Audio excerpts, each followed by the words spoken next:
Attorney, you're a lawyer to a lot of celebrities. Lumapit ba sa inyo? I am not at liberty to say anything because I am bound by lawyer-client confidentiality. Kasi parang ang tingin ng marami, ikaw ang lawyer. No. Yun nga, para for clarification. I'm not. Alam mo naman, mainit ka, attorney. Alam mo Attorney, may laging legal advice mo with saving. Talaga?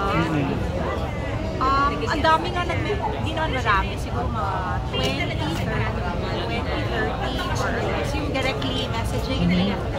Ang sasakit nila magsalita, may nagmura talagang, diba? Yung putang na mo, gagawin ako. So how do you deal with it? Wala. You know, I'm a senior citizen. I've been through a lot. I've been through all of this. Parang, I don't think anything bothers me anymore. Pero nagugulat lang ako. Iba, rabbit ang mga netizens. Ganun.